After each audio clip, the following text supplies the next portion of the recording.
Halo semuanya, kembali lagi di channel Awan Kai News. Semoga saja kalian sehat selalu ya. Bagi yang belum tahu, channel ini adalah channel baru Awan Kai News. Untuk yang belum berlangganan, silahkan berlangganan. Tekan tombol lonceng dan sukai video ini ya.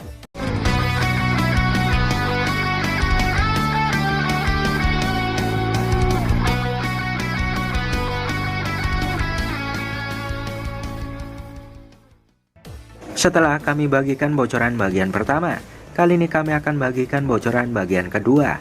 Jika kalian belum menonton bagian pertama, silakan tonton video saya sebelumnya.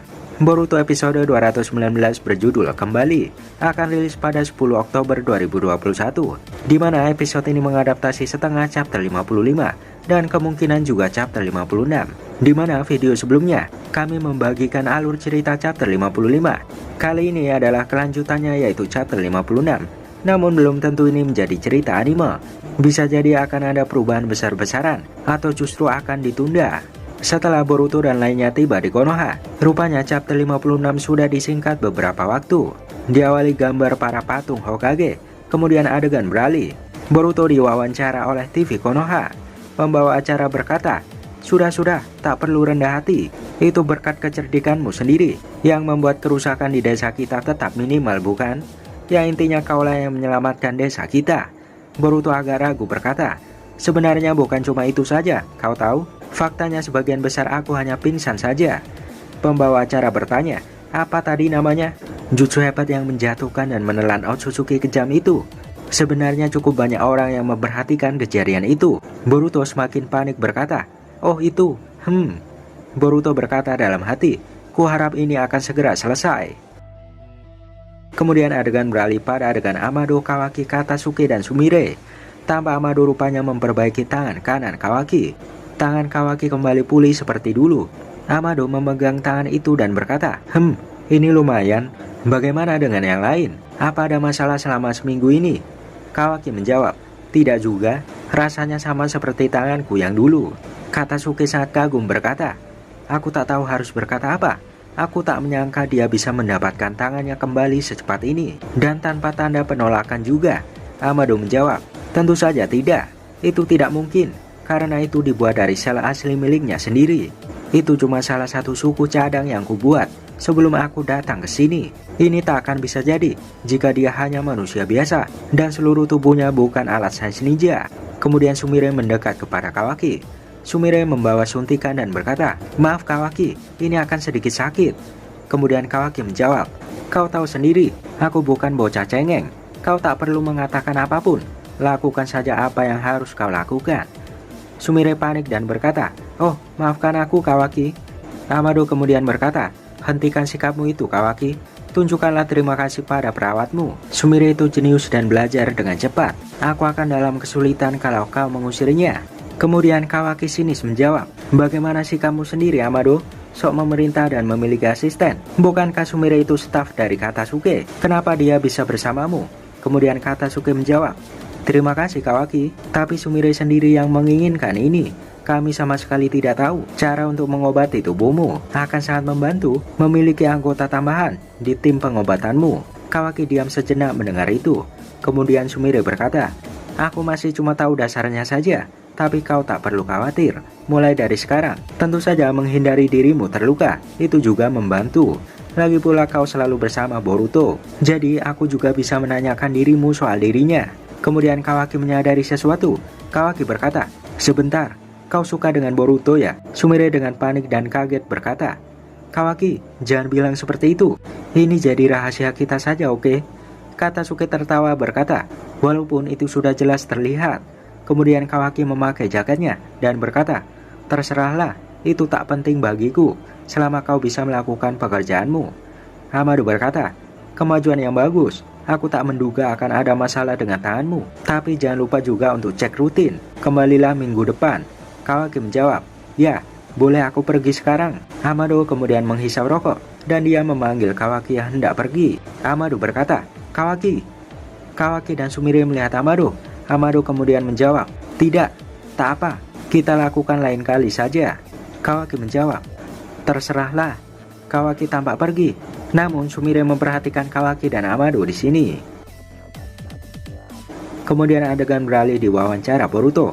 Pembawa acara berkata, "Sayang sekali, sepertinya waktu kita sudah habis. Semuanya, tolong bertepuk tangan dengan meriah untuk pahlawan kecil perkasa kita yang telah menyelamatkan desa kita, Uzumaki Boruto." Boruto tanpa memakai ikat kepala Sasuke, dan dia tertawa. Dia berkata, "Sudahlah paman." Adegan beralih ke sebuah ruang tamu. Di sana tampak Sarada Mitsuki dan Ino Shikajo. Mereka rupanya menonton siaran wawancara Boruto. Sarada kemudian berkata, "Bah, benar saja, Boruto bertingkah sok begitu." Shikadai menjawab, "Sudahlah Sarada, dia memasang wajah berani, tapi dialah yang paling depresi di antara kita semua." Sarada terdiam di sini. Shikadai melanjutkan, "Mereka merahasiakan soal karma dan dirinya yang mengamuk untuk menghindari kepanikan massal. Dan dia tak bisa pergi dalam misi, karena itu terlalu berbahaya. Dia secara diam-diam terus diawasi selama 24 jam. Menurutku itu adalah tekanan yang berat." Sarada menjawab, "Ya, tapi aturan tak ada misi itu juga berlaku untuk kami. Kami tak punya tim 3 orang tanpanya. Jadi tim 7 hiatus selama waktu yang tidak ditentukan." Shikadai menjawab, "Ya, itu adalah keputusan ayahku. Apakah perlakuan pahlawan ini dan mengangkatnya ke media adalah cara ayahku untuk mencoba menghiburnya? Tapi ini sungguh aneh." Jojo kemudian berkata, "Bagaimana? Kenapa?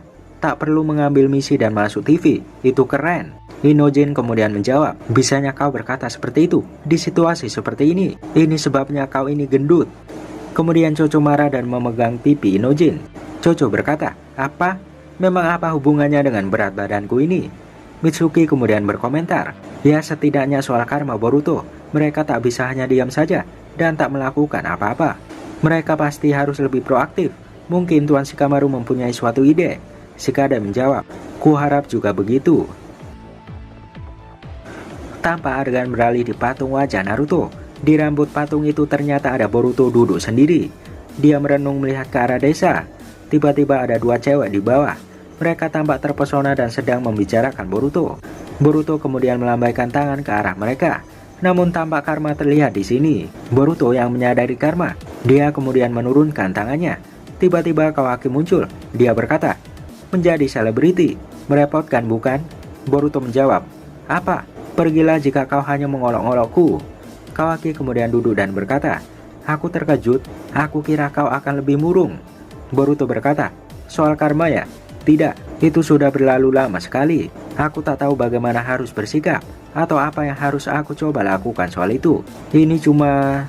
Kawaki kemudian berkata, "Berdasarkan yang kami pelajari sampai sekarang, kedua tubuh kita sekitar 80% sudah menjadi Otsutsuki, dan dirimu khususnya, data Otsutsuki masih terus mengunduh dirinya dari karmamu." Boruto tampak diam di sini. Kemudian tampak bayangan wajah Momoshiki. Dia memakai pakaian Boruto. Kawaki melanjutkan, "Dan setelah itu selesai, saat kau menjadi wadah Momoshiki, kau Boruto akan menghilang dan si brengsek itu akan bangkit dalam tubuhmu." Boruto kemudian melihat tangan kanannya. Terlihat karma yang ada di tangan itu. Boruto berkata, "Ini sungguh menyebalkan. Aku merasa seperti terjebak dalam mimpi buruk." Kawaki melihat Boruto, kemudian berkata, "Aku memikirkan sesuatu yang mungkin bisa kau lakukan." Boruto terkejut dengan perkataan Kawaki. Kawaki berkata, "Kenapa kau tidak mempersiapkan wadah dirimu sendiri dengan memberi karma pada orang lain?" Boruto terkejut dengan itu. Dia berkata, "Wadah diriku sendiri?" Kawaki melanjutkan, "Tapi ingat, ini hanya hipotesa yang aku pikirkan. Tapi jika Momoshiki bangkit dan kau menghilang, kalau kau mempunyai wadah dirimu sendiri di suatu tempat, mungkin kau juga bisa memakainya untuk berinkarnasi." Boruto terkejut berkata, "Itu teori yang gila. Lagi pula kalau aku memberi karma dan membuat wadah, itu artinya aku harus mengorbankan orang lain bukan? Mana mungkin aku mau?" Kawaki kemudian menjawab, "Kau tak perlu cemas soal itu. Aku sudah memikirkan seseorang yang akan sempurna." Boruto tampak serius mendengarkan. Kawaki melanjutkan, "Namanya adalah Kode, satu-satunya orang lain yang selamat dari ritual Jigen." Untuk adegan Kode selanjutnya, Kode tampak menuju ke markas lain dari organisasi keagamaan Boro. Kemungkinan adegan ini akan ditunda karena di anime akan ada ujian Chunin ke depannya. Setelahnya adegan Kode berjalan di salju dan menemukan sebuah markas Boro. Adegan beralih di Konoha lagi, tanpa adegan pembicaraan antara Amado, Shikamaru, dan Hokage. Naruto berkata, "Kode, Orang seperti apa dia itu? Hamado menjelaskan, dia adalah bagian inti dari inner Kara terakhir. Masih ada bagian outer, mereka yang melakukan kontrak pekerjaan eksternal di luar sana di berbagai daerah. Tapi setelah semua bagian inner hilang, mereka semua akan berhenti berfungsi. Shikamaru berkata, jadi Kode adalah satu-satunya inner yang tersisa jika kita bisa membunuhnya. Hamado memotong berkata, ditambah lagi, Kode dipercayakan untuk menjaga ekor 10 di markas di dalam ruang dimensi lain. Setelah Sasuke menyusup ke dalamnya, mereka terus bersiaga merah. Aku mungkin tak perlu memberitahumu, tapi Jubi itu adalah entitas yang berbahaya selama dia masih terus ada. Begitu juga dengan bahaya akan kehancuran planet ini oleh pohon suci. Dia harus segera dibereskan secepat mungkin. Kemudian Shikamaru berkata, namun Jikukan ninjutsu Sasuke telah dilumpuhkan bersama dengan matanya, dan Boruto tak bisa benar-benar mengendalikan kekuatannya. Jadi walau kau pergi ke sana, tak ada jaminan kau bisa kembali dengan selamat. Naruto berpendapat, si Kode itu, dia bisa keluar masuk dimensi itu dengan bebas bukan? Kemudian Amaru menjawab, tentu saja, dia tak punya teknik Jikukan, tapi ada kemampuan lain yang bisa membuat itu menjadi mungkin. Naruto menjawab, mau bagaimanapun, kita harus melakukan sesuatu kepada Kode sebelum Jubi disalahgunakan. Shikamaru menjawab, itu benar, karena setelah Kode dibereskan, kita bisa dengan aman memutuskan bagaimana cara mengatasi Jubi. Kemudian Amado berkata, kalian tidak salah, tapi hati-hati, jangan meremehkan dia. Kode tidak seperti yang lain, dia itu spesial. Adegan beralih pada markas keagamaan Boro. Tampak nuansa salju pada tempat itu. Di pintu masuk ada dua penjaga yang menghadang Kode. Nafas Kode tampak terengah-engah saat itu, tentu karena markas itu berada di tempat jauh. Kemudian penjaga berkata, siapa kau? Apa kau tahu ini tempat apa? Kode berkata, ini adalah fasilitas pengikut Boro bukan? Aku adalah kenalannya, bisa tolong biarkan aku masuk. Penjaga berkacamata berkata, maaf, Tuan Boro tidak di sini, jadi pulang saja sana. Kode menjawab, cih, kalian bodoh, mau bagaimana lagi? Kau pasti bodoh jika mau menjadi penjaga gerbang di tempat terpencil yang dingin ini. Tampak kedua tangan Kode menjadi cakar yang besar, dan dia mendekati mereka berdua. Penjaga berkata, berhenti, ini peringatan terakhir. Kode menjawab, ya, sebelum kalian mati. Adegan beralih pada percakapan Boruto dan Kawaki. Boruto berkata, ritual Jigen, apa maksudmu? Kawaki menjawab, ingat apa yang kukatakan padamu soal saat aku pertama dibawa oleh Kara. Boruto mengingat cerita saat Kawaki ditanamkan karma. Gambar di mana banyak kantong anak kecil yang akan dijadikan sebagai wadah. Kawaki menjelaskan, itu adalah ritual untuk menyeleksi kandidat dari wadah Otsutsuki. Banyak anak yang diberi karma, dan mereka yang tidak cocok akan kejang-kejang dan mati. Hanya ada 2 dari kami yang tersisa. Sampai saat giliranku, aku berhasil selamat saat Jigen memberikan karma. Ternyata aku cocok. Boruto serius mendengarkan.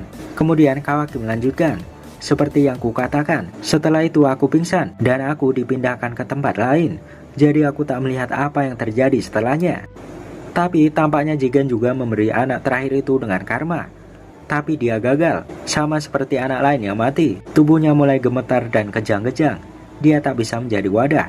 Entah kenapa dia tidak mati. Dia selamat, sama sepertiku. Dia cocok dengan karma. Adegan berganti pada pertarungan Kode. Kode maju dengan kedua tangan menjadi cakar, sedangkan 2 penjaga rupanya memiliki tangan senjata sais ninja. Mereka menembaki Kode dengan banyak tembakan cakra. Kode kemudian melompat ke atas. Kode kemudian menyebarkan banyak sabu hitam di lantai, sampai ke lantai penjaga pintu itu. Tiba-tiba Kode menghilang dalam sekejap. Penjaga berkata, sabu hitam apa ini? Dia menghilang. Tiba-tiba Kode muncul dari sabu hitam di lantai, dan dari belakang Kode menusuk salah satu penjaga dengan cakar miliknya. Penjaga lain menembak Kode, namun Kode menjadikan penjaga yang dia tusuk menjadi perisainya. Tiba-tiba sabu hitam melilit ke dada penjaga terakhir. Muncullah cakar Kode dari sabu di dada penjaga itu. Ternyata Kode bisa muncul di mana ada sabu hitam itu. Kemudian Kode berkata, kalian sudah bekerja keras, sekarang beristirahatlah. Dengan kejam, cakar Kode menyayat leher penjaga terakhir hingga mati. Dia kemudian menghangatkan tangannya dengan nafasnya.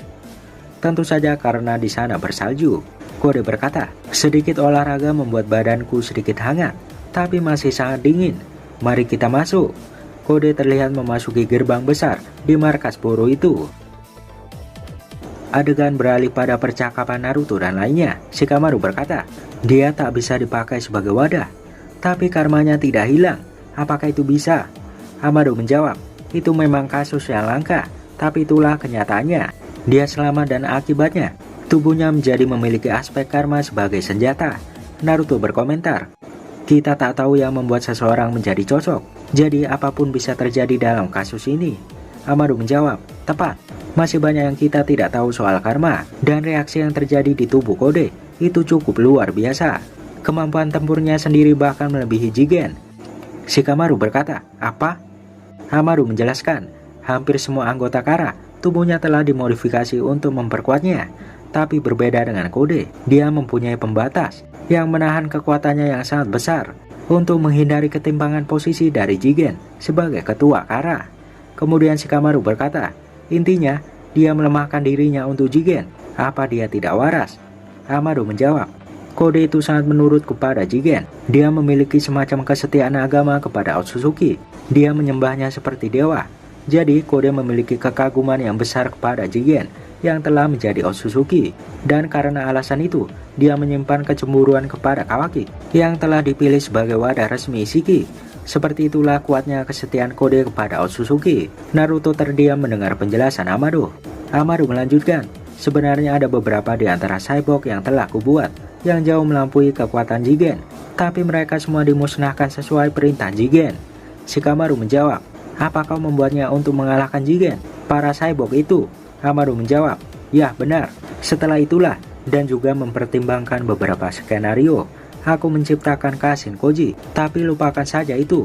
Kesimpulannya, Kode adalah anak spesial yang terhindar dari pemusnahan karena kesetiaannya yang besar. Dia adalah tangan kanan Jigen yang kuat. Jika dia tahu Ishiki telah dikalahkan, dia pasti akan balas dendam. Naruto menjawab, kalau begitu, aku pasti menjadi targetnya, dan kemungkinan terburuk, Boruto juga. Amado menjawab, aku sudah diincar sejak mengkhianati Kara, Kawaki juga. Shikamaru kemudian bertanya, bagaimana dengan pembatas yang kau pasang pada Kode? Dia tak bisa melepaskan begitu saja bukan? Amado menjawab, jangan khawatir, hanya aku satu-satunya yang bisa menonaktifkan pembatas itu. Namun, jika dia menculik dan menyiksaku, kalian akan dalam masalah. Aku bukan seorang petarung seperti kalian berdua. Aku tahu aku akan menyerah dengan mudah. Shikamaru menjawab, gah, baiklah, kami akan menjagamu dengan ketat. Naruto kemudian menyimpulkan, baiklah untuk sekarang, mengatasi Kode akan menjadi prioritas nomor 1. Aku ingin membagi info dan intel kita kepada orang lain. Shikamaru, tolong buatkan jadwal pertemuan. Saatnya rapat 5 KG. Adegan beralih pada percakapan Boruto dan Kawaki. Boruto melihat karmanya dan berkata, aku tak pernah mengira menanamkan karma ini pada orang lain. Tapi sekarang setelah kau mengatakannya, aku merasa mungkin itu bisa.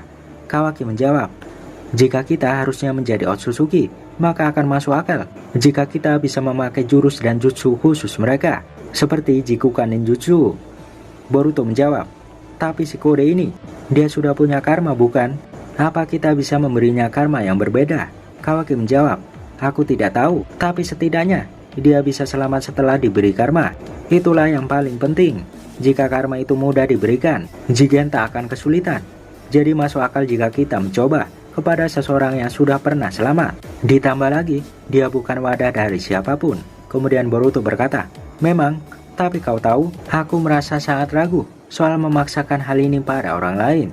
Kawaki kesal berkata, kau pasti bercanda. Kau tak punya pilihan lain, kecuali kau ingin mati.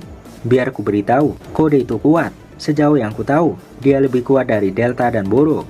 Dia bukan tipe musuh yang mudah dihadapi. Boruto diam sejenak dan berkata, ayah tak punya lagi kekuatan Kurama, jadi dia tidak akan sekuat dulu. Lagi pula, kita tak bisa bergantung padanya selamanya. Kita harus berkembang. Kawaki diam mendengar itu. Boruto melanjutkan, aku tak tahu seberapa kuat Kode itu, tapi apa kau tahu Kawaki? Apa yang kami para shinobi lakukan di saat seperti ini? Kawaki menjawab, hah? Kau bicara apa? Boruto dengan lantang menjawab, kami akan berlatih. Bah, ayo kita pergi. Adegan beralih di markas keagamaan Boro. Rupanya Kode sudah masuk ke dalam markas itu. tampak ada kakek tua berkumis putih yang sedang duduk di depan monitor. Kemudian Kode berkata, "Hei Bak, astaga Kode, apa yang kau lakukan di sini? Apa ada tugas dari Jigen?" Kode menjawab, "Jigen sudah mati dan sepertinya Boro juga." Bak tampak terkejut dan berkata, Hei, sepertinya ada masalah. Apa yang terjadi?" Kode menjawab, "Banyak sekali. Keadaan tiba-tiba menjadi sangat sibuk. Ngomong-ngomong, bagaimana kabar Aida?" Bak kakek tua itu tampak terkejut. Dia berkata, "Hah? Kau bicara apa?" Kode kemudian berkata, "Aku yakin Boro diam-diam menyimpan beberapa cyborg di sini yang diperintahkan oleh Jigen untuk dimusnahkan. Walau aku tak tahu tujuannya, mungkin untuk senjata rahasia. Pokoknya bawa aku kepada mereka." Bak kemudian menjadi lemas dan berkata, "Aku sama sekali tak berniat untuk menentangmu, sungguh. Tapi apa kau yakin Boro sudah mati? Jika kau berbohong, aku akan..." Kode tampak memandang sinis Bak di sini.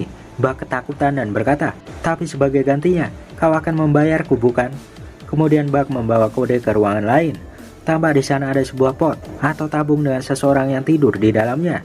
Kemudian Bak sembari gemetar berkata, "Ini, tapi apa yang sebenarnya kau rencanakan, Kode?" Tampak sosok itu menjadi jelas. Di dalam tabung itu terdapat wanita cantik yang sedang tidur. Kode berkata, "Halo Aida, kaulah yang tahu segalanya di dunia ini." Adegan itu menutup chapter 56 dengan epik sekali. Muncullah cyborg yang telah dibuang oleh Jigen. Diklaim Amado bahwa cyborg itu jauh lebih kuat dari Jigen. Tentu saja adegan mengenai Kode ini bisa jadi akan ditunda. Itu dikarenakan spoiler resmi 4 episode ke depan masih akan ada ujian Chunin terjadi. Bisa jadi ujian ini memakan banyak episode ke depannya. Kalian harus lebih bersabar untuk kemunculan epic Aida di versi animenya.